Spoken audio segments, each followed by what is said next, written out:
Welcome back, everybody. I am Psychic Liz Cross from psychiclizcross.com. And again, we are so privileged to be joined this evening with the wonderful, gifted, intuitive Mary Beth. How are you doing, Mary Beth? I'm doing awesome. How are you doing? Great, thank you. So we were just having a chat about the religious narrative and Mhm. how belief systems and patterns and soul families were all really these foundations had been laid down within us. And a lot of times, people stand by these belief systems because it's a protective mechanism. Would you agree? Absolutely. Yeah. Sometimes they need that um, until they've grown and yeah, they have to build some circuitry and grow in their ascension and their awareness before they can really accept and see some of the deeper realities. Yeah, I believe that. Exactly. So sometimes people that are extremely and they cling on to religion. And I'm Mm-hmm. not saying there's anything wrong with religion or religious beliefs, but I find sometimes people use it as a crutch to fill a void that's going on in their lives. They feel empty in some way. So therefore, they're using religion to be fulfilled instead of self love and self worth. And they also use religion in a way to attack the spiritual aspect of development. So a lot of times people that are branching out into spirituality, if it's a family, if they come from a religious family or if they come from a religious area, they often feel isolated because people feel the need to attack this new way of thinking, and they use religion to launch those attacks. Right.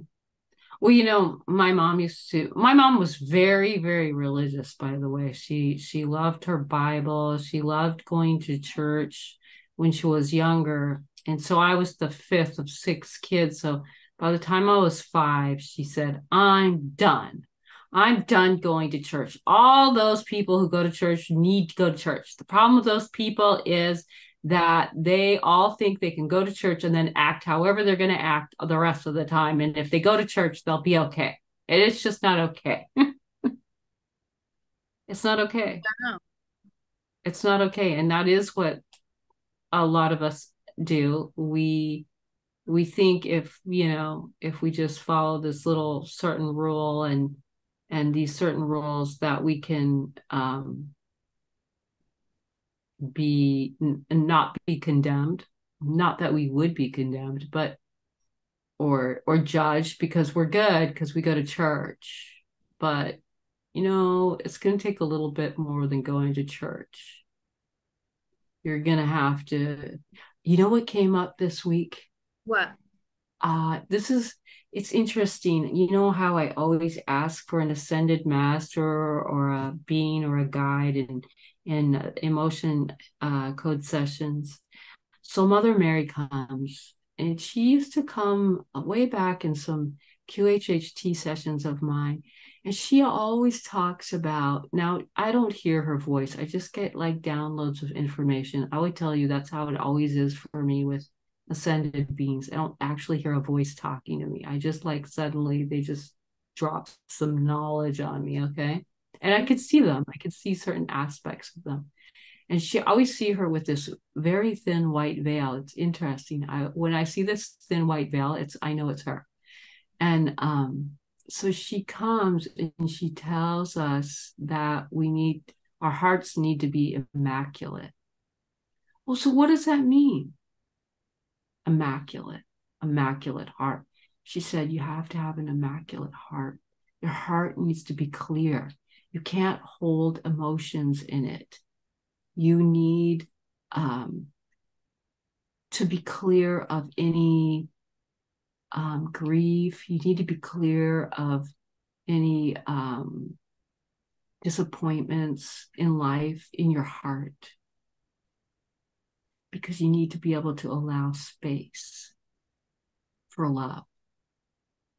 Mm. There's beautiful things, that were brought in through religion.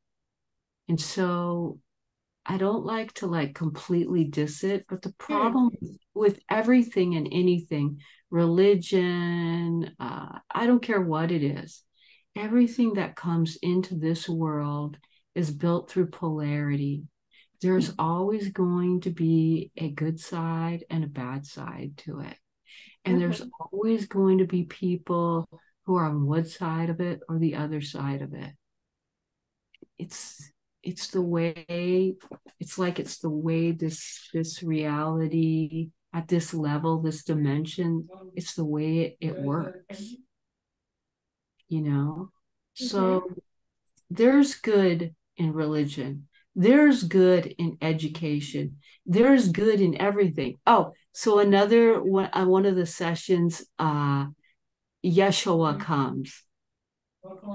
And I'm talking, Yeshua, for me, when he comes through, he is the most vulnerable, most compassionate being that I've ever felt. And he just makes you want to cry. And I remember when I really didn't believe, I was totally against religion, and I was against Jesus.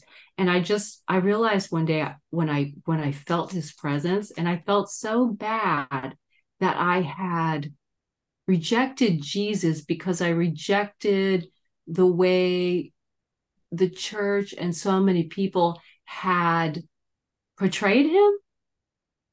But that's not how he is. That was just their portrayal.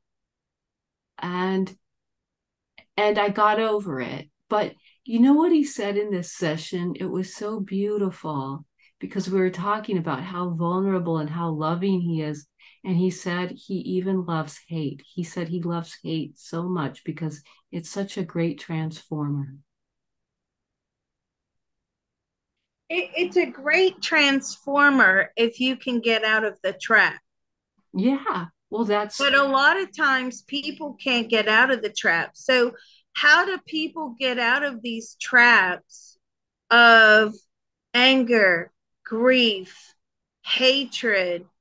I had a reading the other week where the person did not want to hear that her mother loved her, didn't want to hear that her mother tried to protect her, didn't want to hear that her mother, on a soul level, was the one up there in the spirit world doing all the prepping and planning for all of these lifetimes, and convincing the other soul family members that let's crank up the difficulty level, because she actually was extremely close to God in the spiritual realm. She wanted to be next to God. She wanted to,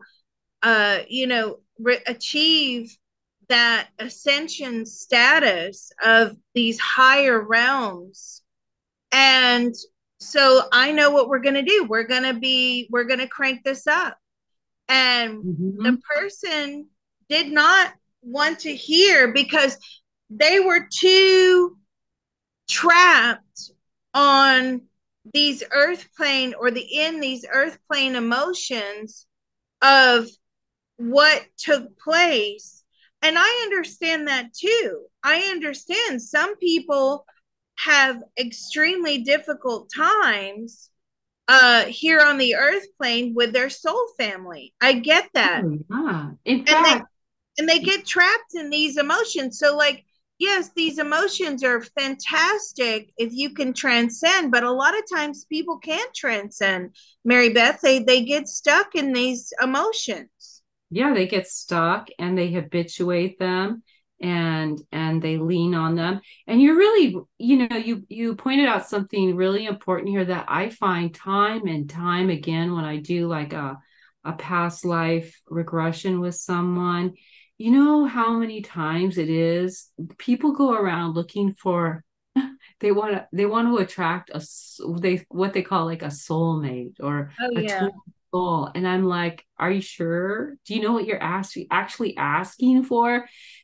Because that's not a smooth ride. Because you see, the people who or the beings who are your closest allies on in your soul contracts aren't going to be necessarily the ones who create a smooth ride for you here, because anybody could do that.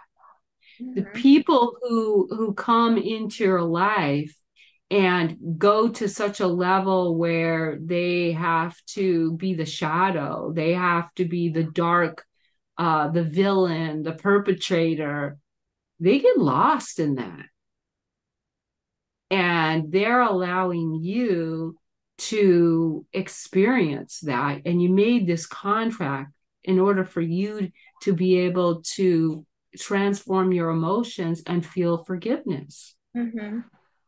Well, And gratitude. and gratitude. And that's you're doing the easy road when you're doing that part. It's the other one who's done the hard road that's harder to come back from, because they do these bad things or whatever we want to judge as being bad or good, and they have this non-heroic life, more of a you know the antichrist sort of role, right? And through doing that they bring about the opposite in other people, but they get lost and they feel the guilt and they feel the shame, and they have to live with that, and they So have to come back from that, and that happens a lot. it does. It does. So what you were talking about the Ho'oponopono prayer. Ho'oponopono. Oh, yeah, yeah.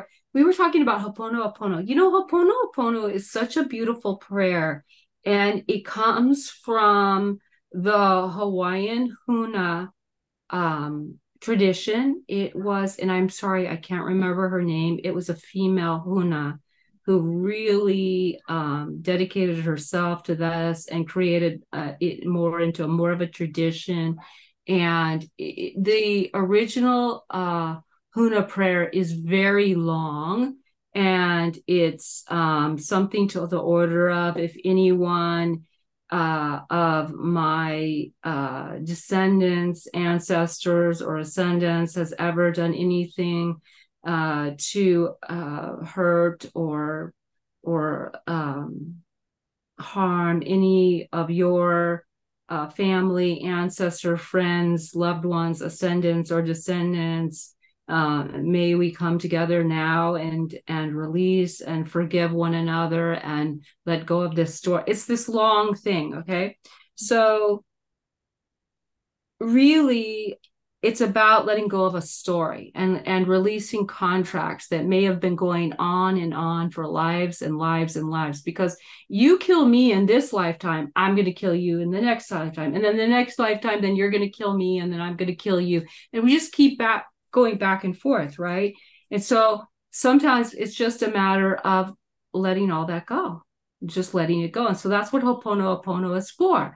And so it's coming to this still point, this 0 point, and you can just imagine the person in front of you, looking them in the eyes, and especially someone who maybe you always seem to butt heads against, or somebody that really has upset you or something.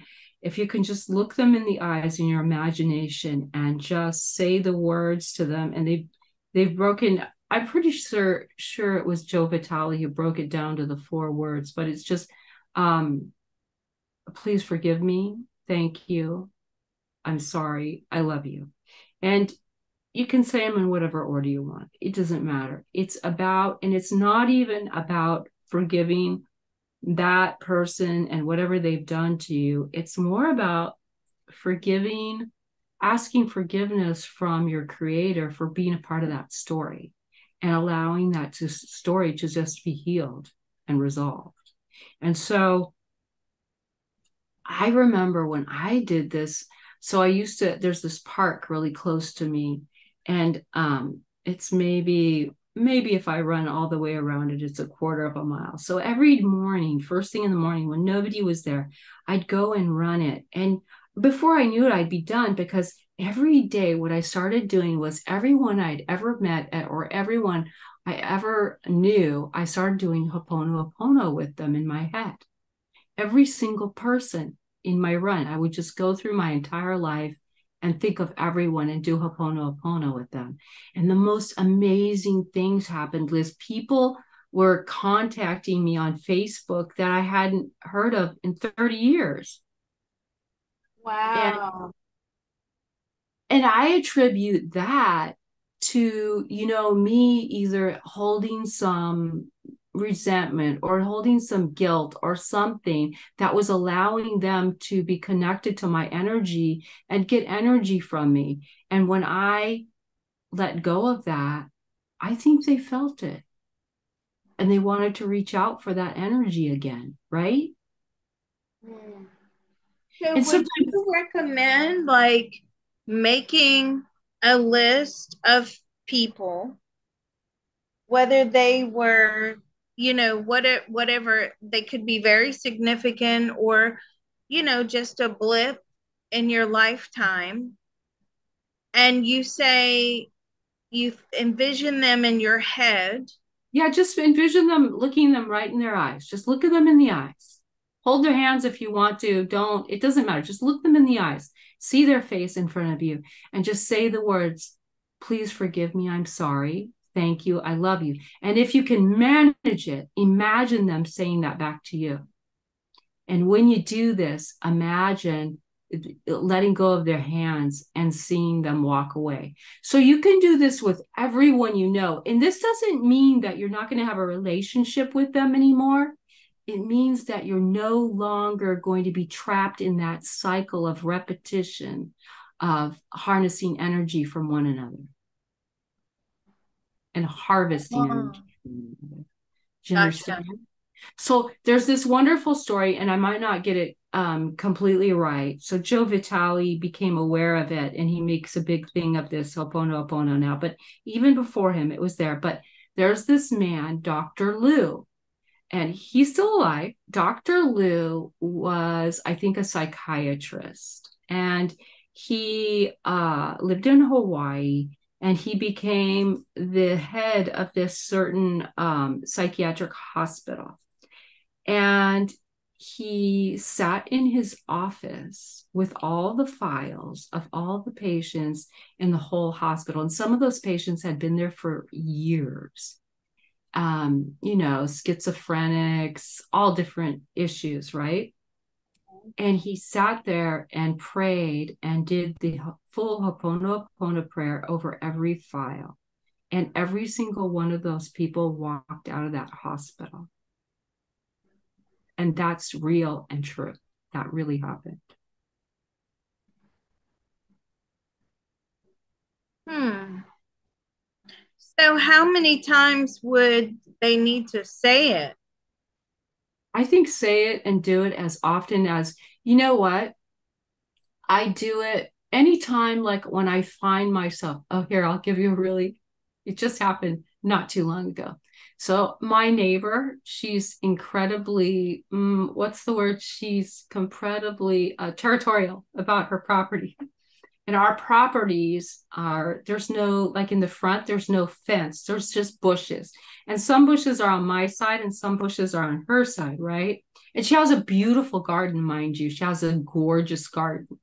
And mine, it needs to work. Okay. Like I let it go a bit. So anyways, I have this gardener, he comes And I have these beautiful bougainvillea bushes in between our houses that they're out of control, right? They're growing and everything. And it's beautiful because they're right between our windows. So instead of looking at each other, we're looking at flowers, right?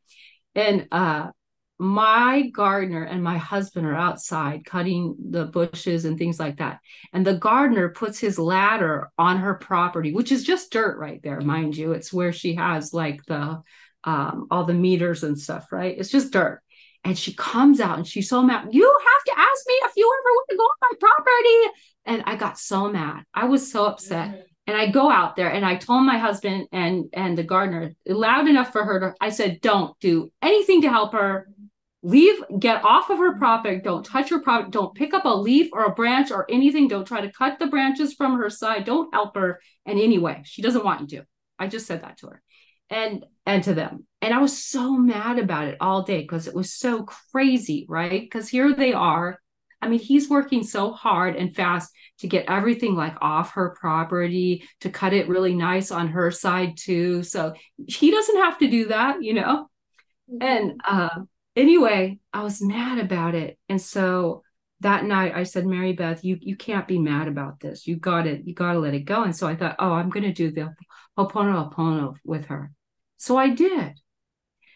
The next morning she came and apologized to my husband for talking to him like that. It was the first time she has ever apologized for, and she's done a lot of crazy things like that. It was the very first time. It was amazing, right? Yeah. That's what it does. It breaks the cycle.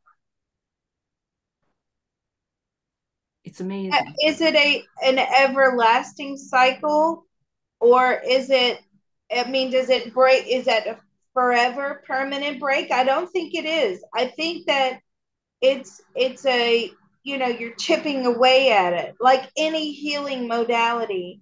It's Right. chipping away. I think you do have to keep practicing it. And I think it's good to remember it and to keep it almost like, you know, how people are doing gratitude every day. Wow, Yeah. man, do 3 people a day, Ho'oponopono prayer for 3 people you know a day. Do that. It takes only a few minutes. Like I said, do it while you're doing exercise. It's amazing. It makes the exercise go by really fast. So, Wow. you know, do that. It's great. I think that it reminds me of circling back to Mother Mary's Immaculate Heart.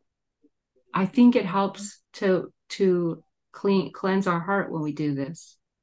And I think that just like doing the emotion code for ourselves, we can keep, because things are going to happen to us in our everyday life. We're going to get hurt. We're going to feel offended. We're going to have different things, and we're going to put up that barrier again on our heart. But that needs to come down. We need to release that. We need to clear it. Our hearts need to be immaculate. It's much more important to have an immaculate heart than an immaculate house. Right. Right. Wow. But then I think if you have an immaculate heart, quite naturally, everything starts to unravel and become immaculate as well. Exactly. That's where you got to fall. That's where you got to start. You got to start with spirit. If you start with spirit, you can always get. So just now, let's circle back to what we were talking about in the beginning, manifesting. If you want to manifest, clear your heart. Clear your heart first. Clear all those old stories. Do Ho'oponopono every day. Practice gratitude. Raise your frequency. Then discover and really pinpoint what it is you're trying to achieve, what it is you want. Don't tell me you want abundance. That's ridiculous. Do you know how much abundance we have in our lives right now compared to any other time on this planet? It's ridiculous. Okay? That praying for more abundance is not going to get you anything. No. Okay, you don't already have. Now, what you might want to ask for is access to some of that abundance, because that's probably, how can I open up and receive the access to the abundance that's all around me. I mean, that's what you should be asking for, because people need to get more specific and realize that spirit is very, very specific. And the Yes. more specific you can be, the closer you are to receiving exactly what you really want. And more importantly, what you really need. Yes. Absolutely. Well, that's really wonderful, Mary Beth. Thank you for giving us all of this information about the Ho'oponopono prayer. And I'm sure people will find it very useful. I get a lot of emails about it. If Yeah. people would like to get in touch with you, because you are a BQH, QHHT practitioner, you also And do the emotion code. How do they get in touch with you? at qhhtandme at gmail.com. Just send me an email. I love to connect with people. I think specifically. So yeah. Well, I always find if people connect with me, they're meant to be here, whether they're listening, whether they're in the CTT group, whether Right. they're in the spiritualist churches in London when I was roaming around there, Yeah. whether they come through for a reading. I always think that they're here. And just before we close, you know what's so great? Um, I went to, because like hibachi restaurants, Right. so I took my little one to hibachi because fire, fire, Oh, yeah. and he likes to hide under the table and then watch the guy put the fire out. Mhm. And we always have a good time. And then, they throw rice at you and it's all fun. But you know how you're forced to sit around and with other people around the table. Yeah. And there were these people there that had arranged to meet for lunch. I always go for lunch, not dinner. Lunch is cheaper. And the level of their conversation was like, I wanted to stick burning matchsticks in my eyes because I'm like, how do people live with this level of conversation? It was just so bland, Mundane, the weather, because mundane. it's safe, because nobody wants to be vulnerable. Nobody wants to be open. And you Exactly. need to be vulnerable and you need to be open. So you can be the one to say, you know what? Oh, I uh Wayne Dyer, he had this beautiful lecture or something he spoke about one time about how he met this wonderful barista at a coffee shop. What was so wonderful about her is as she took your order and she asked your name and she's writing it on the coffee cup, and she would always ask every guest, "What's your passion?" Wow. That's Yeah. so awesome. What an awesome thing to do. Because, yeah, like really make people connect with them. Open Yeah. your heart. You know what? I think that if we could open our hearts, like when we're sitting there with all those people, and it's hard to be the one to do it. I know that. And sometimes I can't do it. And sometimes I can. It's amazing, but you might meet somebody who introduces you to the somebody Yeah. that you're needing in your life right now. Spirit is bringing those people together at that table for a reason. Nothing happens by accident. It's up No. to us to search for the luminosity, to seek out the light within one another, and to share our light with others. And that's why you have to have an immaculate heart. You have to raise your frequency and Yeah. you have to be vulnerable. Yeah. And you have to be willing to engage in Yeah. far more interesting conversation. And that you do face the possibility of being rejected. Because Oh, there's always that absolutely. fear of rejection, like you're crazy, you're this, you're that.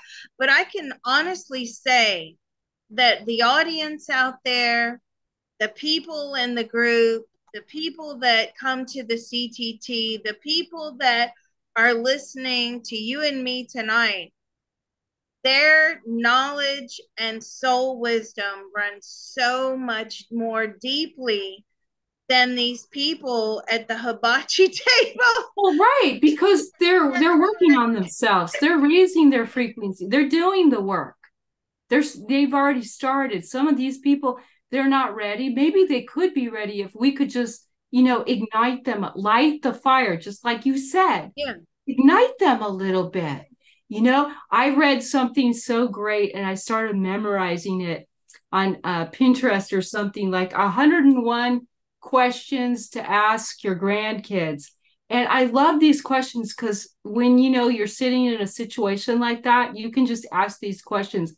Hey, like one of the questions is, if you won $1 million today, what would be the first thing you'd buy?